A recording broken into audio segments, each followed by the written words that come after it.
Swayam Prabha. Digital India. Educated India.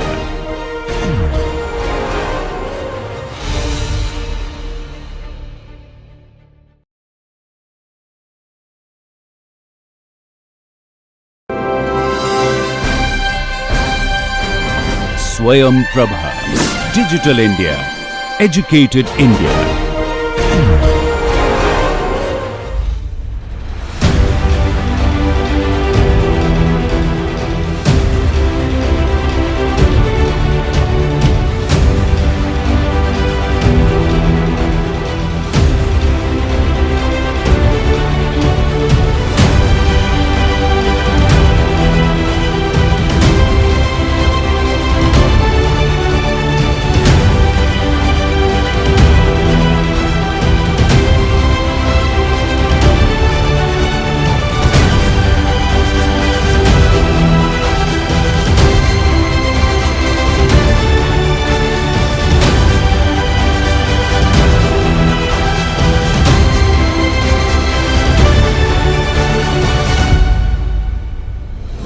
Namaste. Welcome to the session 9 of our course Yoga and Positive Psychology for Managing Career and Life. Today's session is focused on ways of attaining well-being in yogic perspective. A quick recap as we do in beginning of most of our sessions. So, we thus far in the course have discussed about purpose of the course, notion of well-being in positive psychology and yogic tradition, some introduction to it. We discussed about the constituents of human self, Panchatatvas, 5 sheath, Panchakoshas. We discussed about the doshas, Agni, Malakriya, holistic and integral perspective of well-being given in the Ayurvedic literature, metaphysics behind notion of self in yogic tradition, because that is very essential to understand the notions about well-being, human life, career choice, etc. And what happiness and well-being is, how it can be defined. That is what we looked at in the last session, in the 8th session, where we looked at the well-being from the Indian perspective and in the yogic perspective is about hedonistic experiences, but also collectivist and transcendental. So, what is the next obvious question? So, next question is how one can achieve that well-being, or that is why the title of this session is ways of attaining well-being, and of course, we are following the tradition of yoga and we are also looking at the literature of positive psychology to understand these questions. To understand the ways of attaining well-being, we first need to understand the Indian worldview. We very briefly talked about it in the last session when we were describing the definition of swasthya, but in this session we need little more discussion on the notion of well-being. So, notion of well-being or Wohltätigung, it is a German word popularized in the Kant literature. Worldview means a view used to describe one's an overall conception of reality and human existence rooted in existential experiences of life. So, there are quite a few synonyms of well-being, like philosophy of life, self and world construct system, cultural orientation, core culture, etc. Most of these terms indicate similar thing.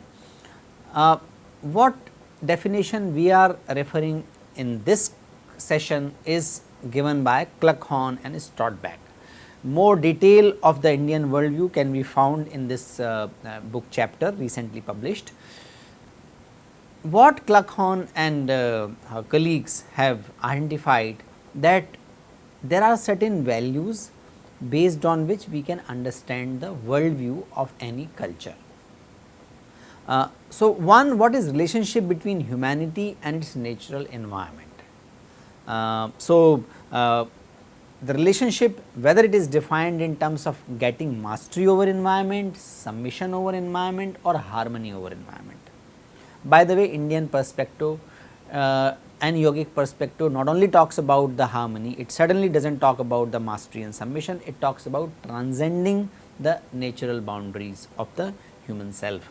We have had discussion earlier and we are going to have more discussion on that. The second aspect what Kluckhorn suggest to understand the worldview is about time. That means, what aspect of time should people primarily focus? Are they focused on present, past and future? So, nature of time and space, that is the second component to understand the to understand worldview. 3. What is the nature of human nature? Whether human nature is essentially good, bad or mixture. Fourth aspect to understand the worldview is what is the prime motivation for behavior? To express oneself, that is being, to grow, that is being in becoming, or to achieve something, that is doing. The fifth aspect of worldview is how should individuals relate with others, other fellow human being primarily. So, is it hierarchical manner, is it as equals, which is called collateral, or according to their individual merit, which is individualism. So, these are the components based on which we can understand the worldview of any culture. Let us look at what Indian worldview would be if we follow this schema to understand that. In the Indian worldview, the nature of reality and connection of human being with environment is of integral perspective. So, human being and environment are not separate. All the manifestations of nature are made up of panch tattvas or 5 core element, Akash, Agni, Jal, Vayu or Prithvi. So, because everything in the nature is made up of same tattvas and tattvas keep transferring into each other, actually there is no other. Yomam pashyanti sarvatra ya pashyashi sapashyati. That who looks himself or herself in everything else and everything he looks at as part of himself or herself, that is the real view, that is the correct view, that is the Indian worldview talks about. Nature of time is also not linear in the yogic perspective. Nature of time has more like circular, but not circle which ends at the same point from where it is started.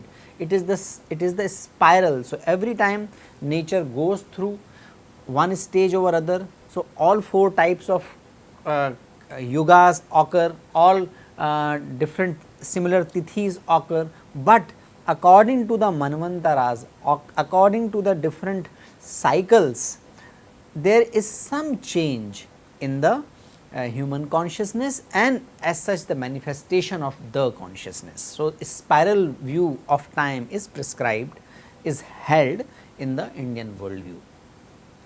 What about human nature? Human nature in the Indian perspective is considered as ever evolving, inherently divine. So, inherently all jivatmas are divine because they are either Brahman or the reflection of Brahman or the manifestations of Brahman. So, depending on which school of philosophy you follow, Dvait, Advait, Vishishtadvait, etc. But inherently no school in the Indian philosophy and Indian perspective and yogic perspective is saying that human beings are sinners or they are inherently bad. Inherently human beings are divine, so is every manifestation of the nature, and human being more conscious, having the power of vivek, discrimination, they have to repeal the ignorance, and whatever the bad behavior we look at demonstrated by, enacted by the human beings is actually reflection of their ignorance. So, all sadhana, all tapas is aimed at removing that ignorance. Once the ignorance is removed, our divine nature naturally starts getting reflected. Nature of human activity, that is where the speciality, the very much special feature of the yogic tradition comes. It does not look down upon the sensuous pleasure. So, that is why calm is very important, equally important pursuit of human life. Artha, which is in the common terms it is understood as money, but inherently it is the social recognition or social reputation, it is also about the social well-being. Artha is equally important as important is moksha, which is liberation, and as it is dharma, which is harmony within self and with all the social and natural environment. What is the nature of human relationship? If we look at how the yogic perspective and Indian perspective looks at human relationship with the fellow beings, we can see that there are lot of subtlety described and appreciated in the very different type of relationship. So, inherently Sneh and Shraddha, these are the two pillars of the relationship in the yogic tradition. Professor J.V.P. Sinha studied Sneh and Shraddha thoroughly in so many settings in the Indian context, but this Sneh and Shraddha reflected in very different proportions in different type of relationships. So, relationship with the cousins. So, there are no one cousin or there is no single term aunt or uncle. We have very different terms: Fufa, Mama, Chacha, Chachi, Bhavaj, Sarhaj, Devar. So, there are quite a few different terms for very specific relationship of human being, and different proportion of Sneh and Shraddha is prescribed in all the relationships. We will look at the now rasas and emotions in the yogic tradition, and that is where we look at emotions are very deeply and very subtly defined and classified in the yogic system. So, this is what we need to keep in mind in terms of the Indian worldview to further understand what are the ways of attaining well-being. Now, we have given this content, and there is also a picture of a lady with the saffron robe. This is the first documented picture which is attributed to be a picture of Bharat Mata. This was painted by cousin Abanindranath Tagore. He painted this in 1905 based on the novel written by Bankim Chand Chatterjee, from where the Vande Mataram Geet is taken, and this novel was written in the later part of the 19th century. So, based on the description, this picture of Bharat Mata is painted. If you look at this picture, in one hand she is carrying paddy, in another she is carrying piece of cloth, in one hand she is carrying a book, and in fourth hand she is carrying mala, the robe bead which is used for sadhana in different schools of thoughts. Cloth is reflection of the industrial output. So, clothing industry was the major industry when this picture was made, and paddy is the reflection of the agricultural society. Knowledge is reflected in the form of book, and spiritual pursuit and spiritual sadhana is reflected in the mala held in one hand. She is also wearing Rudraksha mala around the neck. She is also wearing the saffron cloth, which is the reflection of sannyas, which is reflection of sacrifice, sacrificing the individual identity, and sannyas, as the term suggests, having the equanimity of mind and equanimity in seeing different activities of the human life, and all these things are reflected in this term. So, this picture beautifully captures the Indian worldview and the yogic worldview. So, based on the yogic worldview, what are the ways of attaining well-being? There are 4 ways of attaining well-being, or you can say 4 steps of attaining well-being: Tattva Bodha, Indriya Jaya, Dharma Kriya, and Sukhayu Hitayu. Before I explain these, I must acknowledge Dr. Deep Narayan Pandey, and there is an interesting story why I must acknowledge Dr. Pandey in the beginning of this session. I have had opportunity to work with Professor Vishal Gupta in IIM Ahmedabad in offering a session to the student of IIM Ahmedabad. This is an elective course, very well subscribed, on the mindfulness, where he included yoga and also integrated the positive psychological aspect. So, this course was offered in month of October, November. In month of December, a news item about this course was published in a very famous Hindi newspaper, Dainik Bhaskar. In the Panipat edition, this was published.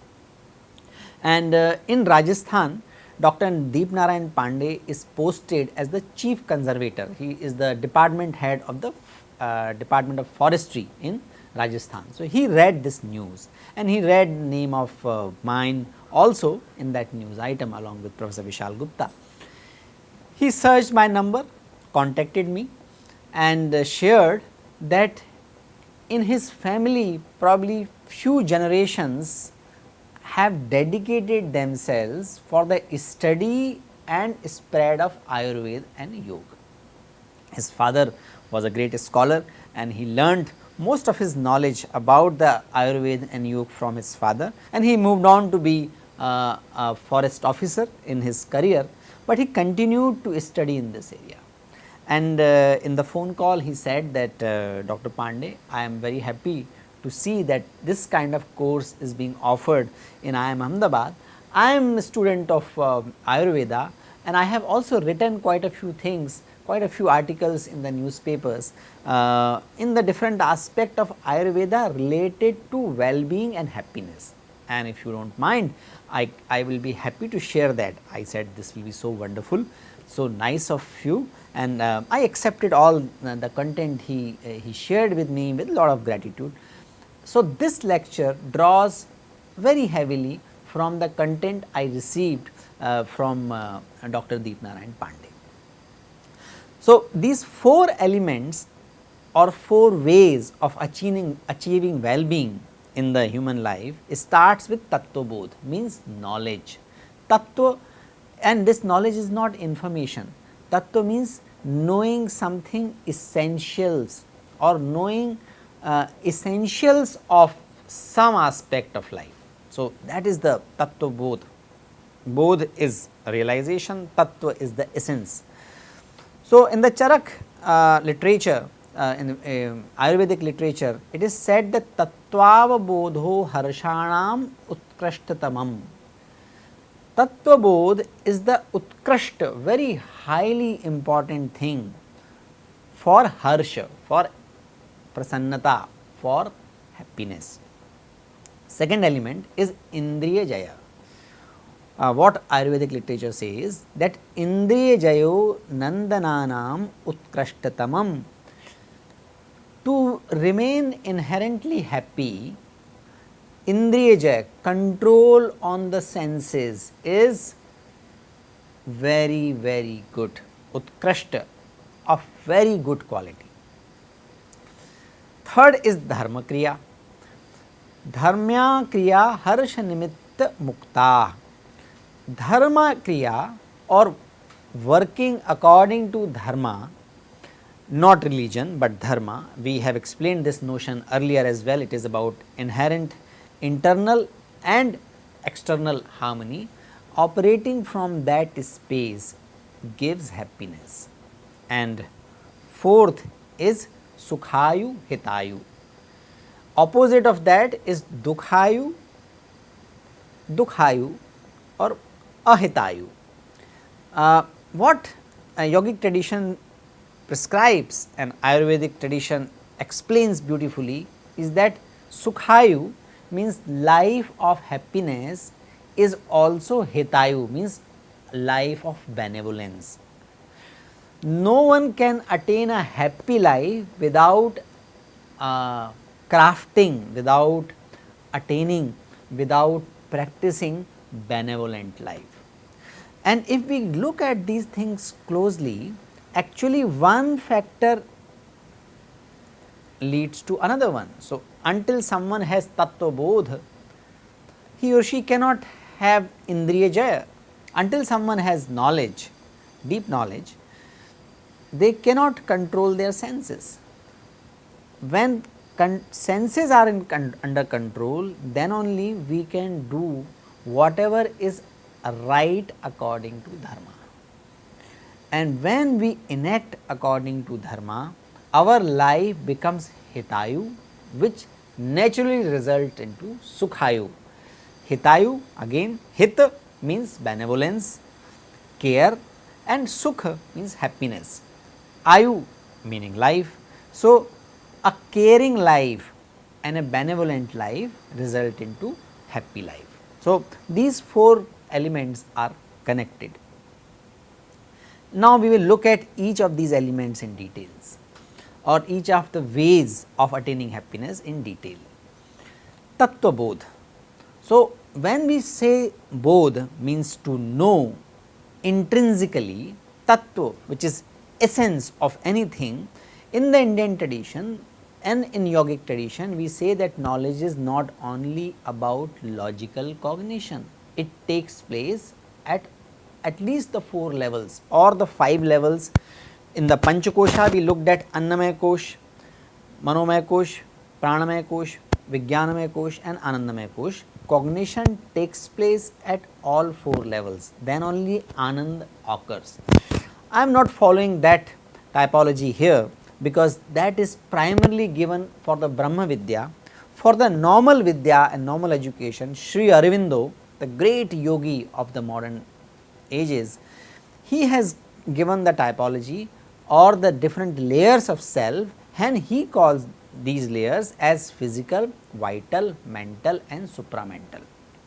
Supramental is comparable with the Anandamaya Kosh. We are not going to talk about that because that is more transcendental in nature.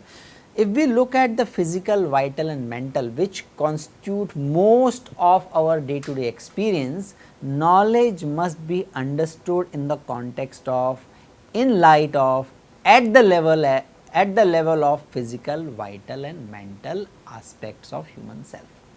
Physical aspects we all know, it is body. Body also knows. That is different thing, that many a time we do not give attention to what body knows and what signal body gives, but body has its own intelligence. You must have sense, it reacts to towards some kind of food, some kind of people, some kind of situation, and that experience may not be cognitive, may not be logical. You feel something within. In the body itself you feel something. In the modern psychology, it is known as interoception. Interoception meaning it is of different direction of perception. Perception is looking outward and interoception is looking inward. Interoception can be translated as antah drishti. Psychomotor, we all know psychomotor is a very important aspect of knowledge. The whole field of athletics or dance and any activities which are related to the physical action, they talk about the psychomotor capability. That is one aspect of knowledge. And in the psychology now we also are talking about embodied knowing. So, there is something which our body knows, which is much beyond, much subtler, deeper and many a time more reliable than our logical inferences. So, Tattva Bodh has to be at the physical level as well. When we are knowledgeable about these things, when we have strong psychomotor, interoception and embodied knowing, we can make our life more happy. The second level in the Tattva Bodh is vital, which is comparable to Pranamaya Kosh, which is about the energy body. That is where we experience emotional awareness. Emotional awareness meaning even before language, even before cognition, even before wordly articulation, we can feel certain things. So, knowledge at vital is about that. Knowledge or Tattva Bodh at mental level is about logical, rational, intellectual knowledge. Tattva Bodh ultimately result into wisdom, and wisdom is combination of knowing at all 4 levels. and as I told you, we are not discussing much about the level 4 because that is deeply experiential aspect. Even if we look at only first 3 aspects, wisdom can be understood as the synthesis of physical, vital and mental aspects. If we look at in more detail, these levels are related to mechanical and repetitive character, that is the first physical level. The next physical level is more subconscious and sometimes even unconscious. So, unconscious capability, we all know some people with the practice or sometime by birth have the inherent capability to bowl better, to play some game better or to do certain activities better. That is the deeper level of physical knowing, but the primary level of physical knowing is more conscious, mechanical, repetitive in nature. Vital can also be at 3 levels: emotional vital, central vital and lower vital. Emotional vital is that is a various feelings such as joy, love, sorrow, hatred, rest, etc. There is a central vital that includes stronger vital longings and reactions such as ambition, pride, fear, love of fame, attraction, repulsion, desires, passions of various kinds. Then there is also a lower vital which is comparable to id of our Freudian psychology, that occupied with the small desires and feeling, desire for food, sex, small likes, quick likes, dislike, vanity, quarrel, anger, blame, some of the lower emotions, more raw emotions, which is generally attributed to id aspect of our self, that is included in the lower vital. Mental aspect has also 3 levels: thinking mind, dynamic mind and externalizing mind. Thinking mind is concerned with ideas and knowledge, that is related to reasons and perceives with ideas of infinity, eternity, unity, identity, self contradiction, etc. That considers and finds out the value of things. So, that is the aspect of our intellect which makes the judgment, which discriminates. Then there is a dynamic mind that is concerned with putting out of mental forces for realization of some idea. So, that is the engine for vital or the emotional aspect. You remember we looked at the aspect of self as an allegory of the chariot in the previous session. Then there is an externalizing mind that is concerned with expression of ideas and knowledge and mental forces in life by any form such as speech. So, externalizing is what is reflected in the speech, in my action. Dynamic mind is that is the force behind controlling or directing the emotions, and thinking mind is even the bigger force, intellectual force, which makes the final judgment about things.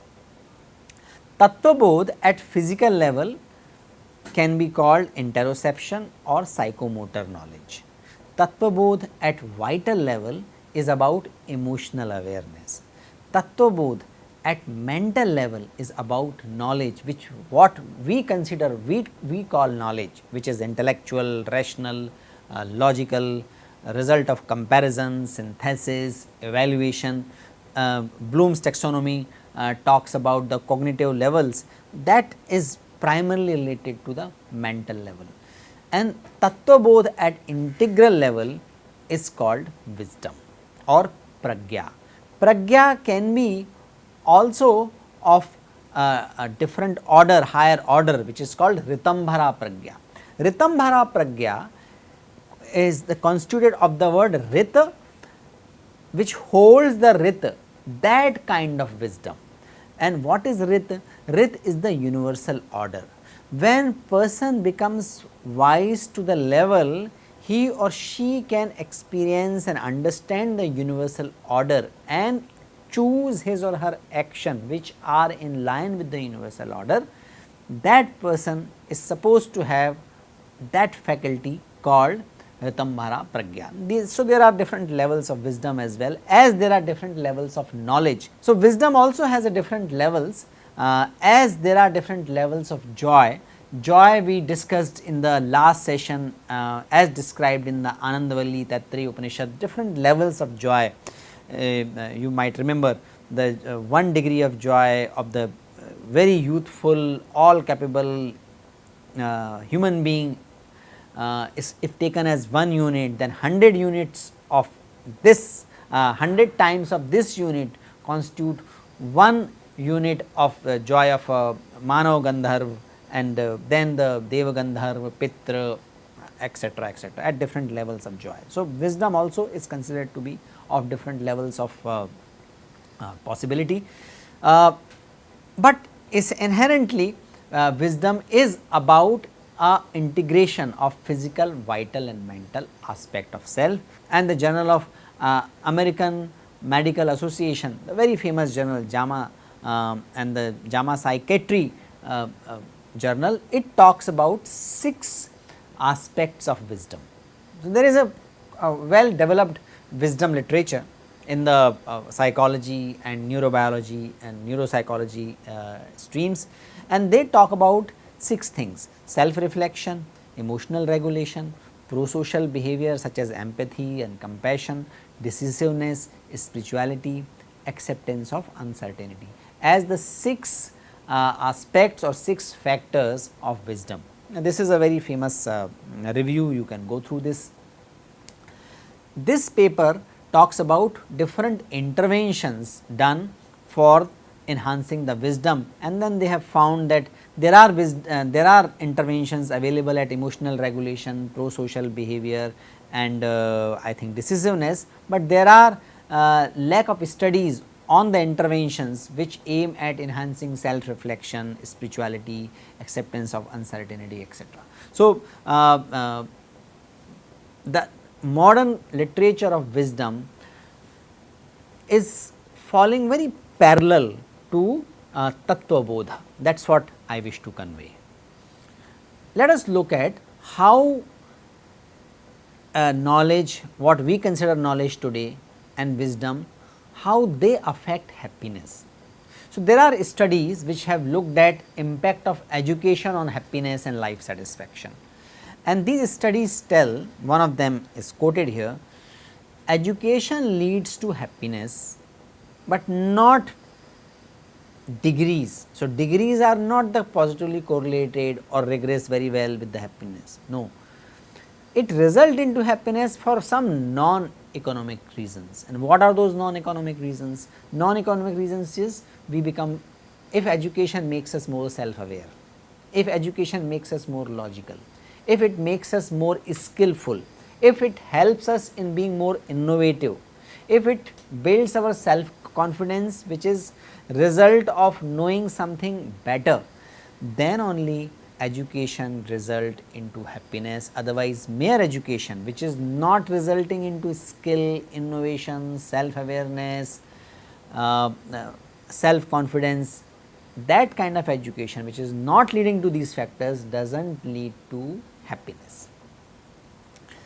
Another study suggests that less education makes people less happier as they grow older. Why that might be so? We all know that learning always happens in the form of relearning. Basically, all learning is relearning, meaning we learn on the basis of, at the foundation of what we have already learned. So, when we receive less education in the earlier part of our life, our propensity and ability to learn further in the life, that suffers, and because of that, as a sum total of our learning falls short in comparison to other people who are more educated, and that less sum total result into lack of confidence, lack of skill, lack of ability for the innovation. Then that is why the less education makes people less happier as they grow older. The education in the earlier phase of life also gives up openness of mind, and because of that people can learn and keep learning further, and that suffers when people are not blessed with a good education in the earlier part of life. That is not the final judgment. Even if people have not received in the earlier part of life some very fancy, very high education, there are people who are able to continue to learn in spite of low education. They are found to be happiest in the studies. So, happiness has this interesting relationship with education. So, we must understand that Tattva Bodh includes education, but it is not only education, not only formal education. Tattva Bodh is more related to learning, and learning not only cognitive learning, it is related to learning at psychomotor level, emotional level and higher cognitive level. Now, you may ask, what are the higher cognitive level? Higher cognitive level are also called 21st century competency. These 21st century competency we talked about in the earlier session as well. They are the factor which distinguish average workers or average professionals from the best professionals. In the work of Boyages and his colleagues, it was found that there are two levels of competencies we can observe in any profession. First is the basic competencies, which is logical thinking, knowledge about the field, our basic mental abilities to carry out the activities required in the job. So, these are essential. If these are not there, people can't even enter most of the time in any profession. If they have these capabilities, that is not the guarantee of they will be successful in their career. If they just build these capabilities, and if they do not build other capabilities which we are going to mention just now, that also result into they not being able to grow very well in their profession. So, what are the capabilities which make people grow in their profession? These are called 21st century capabilities, and these are related to some cognitive aspect which are not simple logical thinking. It is about systemic thinking, it is about systems thinking, it is about looking at the pattern, deciphering the pattern, it is about emotional awareness and also about social intelligence. So, the 21st century capabilities are about systems thinking, emotional intelligence, social connectivity. These things are also understood in the yogic tradition as the part of Tattva Bodha, because when Tattva Bodha includes not only cognitive, but also higher cognitive, emotional and physiological, our whole being gets transformed. Until my whole being gets transformed, only fractional aspect of my personality, which is either cognitive or emotional, is not going to take me much ahead in my career. So, that is the relationship between happiness, education and Tattva Bodh. Second element or second way of achieving happiness is Indriya Jaya or self control. Indriya are the sense organs. So, there are 5 sense organs, sense of food, sense of taste, sense of touch, sense of smell, sense of hearing and the visual sense. In one session we looked at notion of self, and that is where we looked at the notion of self or the self can be comparable with the chariot, and chariot having horses. So, the horses are like indriyas or the senses, the rein with which these horses are controlled is like man or what we loosely call mind.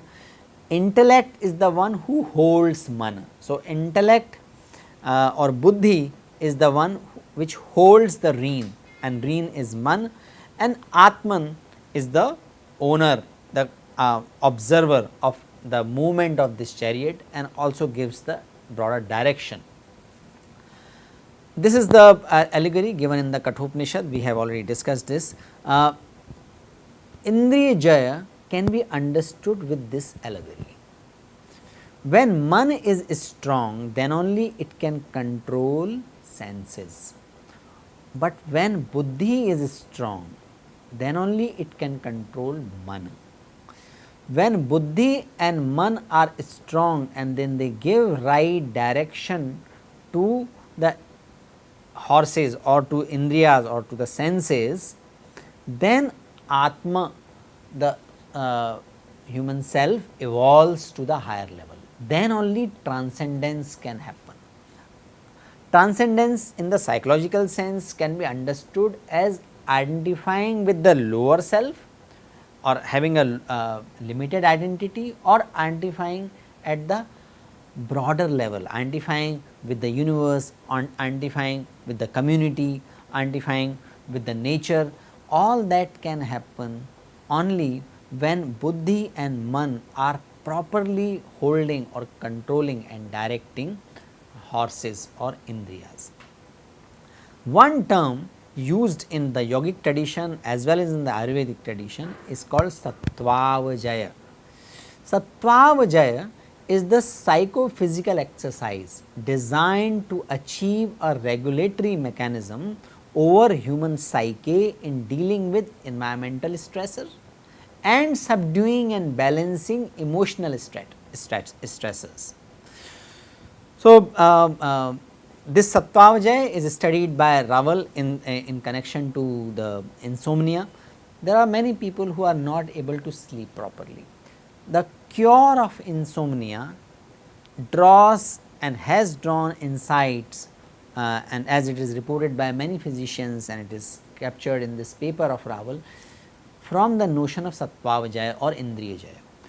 People who suffer from insomnia, they have to manage their timing, they have to manage their routine, they have to manage their surrounding, the room environment, and that becomes very essential for them to fall asleep, to have a good sleep. This was studied. Otherwise, in all pursuits of life, Sattvavajaya is important, because that is the power, that is the condition to attain what we focus at. Many people may have great ambition to do great things in life. They might be having Shubha Sankalp as well, the right intentions as well, but they get carried away, and they get carried away in spite of knowing what is right path. They are not able to sometime remain on that path, and that happens because of the low Sattvavajaya. Yoga can help us to build that Sattvavajaya. It can help us to build Indriya Jaya. Indriya Jaya means winning over senses. That is the real victory. Victory is not that which is won over external things. A real victory in the yogic terms is about winning our own senses, an ability to. What is the meaning of winning over senses? Winning over senses meaning our ability to direct senses towards the dharma yukta, righteous goals, and righteous goal or dharmic goal, dharma as a purusharth is not in opposition of artha, which is social recognition, and kam, which is sensuous pleasure. That is not in opposite to that, it is not in fight with that, but it regulates to what extent we indulge into sense pleasure or social reputation and social goals. So, Indriya Jaya and Sattvavajaya are important aspect of attaining well-being. Let us look at how Indriya Jaya or control or self-control or self-regulation is studied in the positive psychology. If you look at the 24 character strengths, these 24 character strengths I mentioned in the very beginning of this course are identified with the thorough research of various traditions, and Seligman and his colleagues have identified these 24 character strengths which are called not talent but character strengths, because they give meaning, direction, purpose and sustenance to any talent. Temperance is the one core character strength identified in the schema proposed by Seligman and colleagues. So, self temperance is nothing but self regulation. So, as Indriya Jaya is identified very important aspect or way of attaining well being, temperance is also identified in the modern positive psychology as a very important way of attaining well being. Self regulation, patience, hyperactivity, willpower, these are also reflections of temperance, and there is already a literature, there has been a literature on these aspects much before the proposition and the elaboration of the character strengths by Seligman and colleagues. So, there is a research on these aspects. Impact of these qualities is studied in context of various things like overeating, overeating, addiction, shoplifting, and this proceeding of the National Academy of Science 2011 reports these studies. We have found that self regulation, our ability to control our senses, have direct association with control on overeating, smoking, addiction and shoplifting, etc. Self control during first decade of life is found to be extremely well connected with how much your earning happens, income happens in the later years. It is also connected to saving behavior, financial security, occupational prestige, physical and mental health, substance abuse and lack of criminal conviction, among others. That is why for kids it is even more important, because it is like strengthening our mind has much higher dividend if it is done in the beginning of the career. If it is done in the beginning of the career or beginning of life, that builds the very sound foundation on which later desirable behavior can be enacted with much more ease. So, Indriya Jaya is studied in the form of self control in the psychology, and it is found to be very well associated with some of the very important aspects which make our life successful, which make our career successful. Studies also suggest that there is no such thing like too much self control. If it is result of the self motivation, if it is result of right tattva bodh, then whatever amount of self control is done, it does not harm. The self control which is imposed, self imposed by imposed of others, that can harm, that can damage in long term. But when self control is attained with the proper tattva bodh, with the proper insights into a thing, then no self control is too much. The outcome in the adulthood confirms that. So, disciplined childhood is not anyway makes people suffer in their adulthood psychologically. So, that does not happen. Remarkably, the predictive power of self control is comparable to that of either general intelligence or family socio-economic status. What does that mean? That means self control can compensate for general intelligence, and we have also seen in our research more cognitive resources if let loose, if people with the more cognitive resources or general intelligence, if they are not mindful, they end up becoming more agitated. So, that the current study, this slide also suggests that either general intelligence or family socio-economic status, both of these can be compensated by having right self control. So, there are a few questions. Does Indriya Jaya reduces happiness? Answer is, it increases life satisfaction and well-being, it does not reduces happiness. So, discipline is good. Abhyas and Vairagya, these are the two core, these are the two foundations of the yogic practice.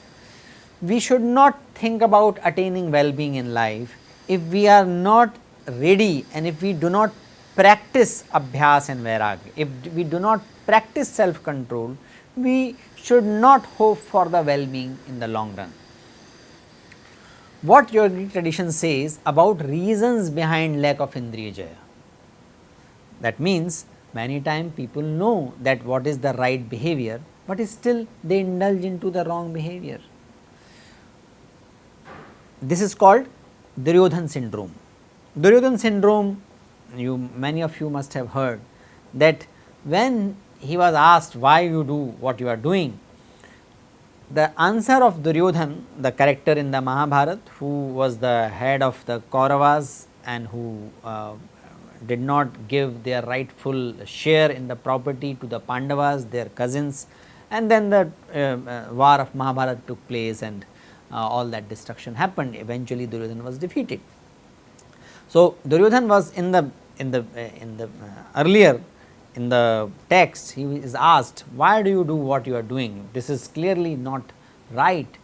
Duryodhan said that Janamya dharmam nacha me pravritti, Janamya dharmam nacha me nivritti. I know what is dharma, I know what is righteousness, but that is not my nature, that is not my pravritti. I am not able to indulge into it. Janamya dharmam, adharma bhi janta hu, I know what is not righteous, but that is not my nivritti. I am not able to get rid of that. Yogic tradition also explains why many of us suffer from this Duryodhan syndrome. I am calling it syndrome because it has impact on all aspects of life. So, there are two things, pragyaparad, ashtamendriyartha sanyog. These are the two things. Pragyaparad means not following dharma even after knowing that. So, we need to be conscious about dharma and we also have to enact according to that. To reduce the pragyaparad, Margaret Gentile has designed a very beautiful course called Giving Voice to Values. What this course is about? Course says that this course teaches students that you might be having right values, but you need to give voice to it, you need to enact on it. There are certain interventions which can make people, which can prepare people to enact on those values. So, to reduce pragyaparad, you can also have a look at the course on giving voice to values. A lot of that component is available online, you can check that. Another aspect, another reason why people are not able to follow Indriya Jaya is Ashtamendriyartha Sanyog, indulgence into the satisfaction of the Indriya, satisfaction of the senses. For that we need to have awareness. If we look at the sense pleasure, that happens only for few seconds. A good food gives pleasure only those few seconds when it is on our tongue. Before that and after that it does not give pleasure. For that pleasure, for the pleasure of those few seconds, if we can hold our awareness, if we can hold our breath, we can control that. Yoga help us in controlling that Ashtamendriyartha Sanyog. That means it can help us to look at this Sanyog of the union of Indriyas or senses with the substance, and look at that it is only a matter of few seconds, and if we can, and yoga also help us to have control on those moments. So, these are the ways yogic tradition can help us to attain Indriya Jaya. Ultimately, it is about well programmed life. That means having good hobbies, prayers, having commitment for the right cause, bigger cause, some of these things naturally result into Indriya Jaya. If I am aspired by some big picture, if I am aspired by some what in Hindi called udat uddeshya, for a higher purpose, then naturally we will be able to control our senses. If we are inspired and motivated by those long term things, we can forego these short term, immediate term pleasures more easily. So, that is why dharma kriya is important. So, dharma kriya is facilitated by Indriya Jaya. Dharma kriya also helps into keep practicing Indriya Jaya. We are going to discuss that in the next part of the session.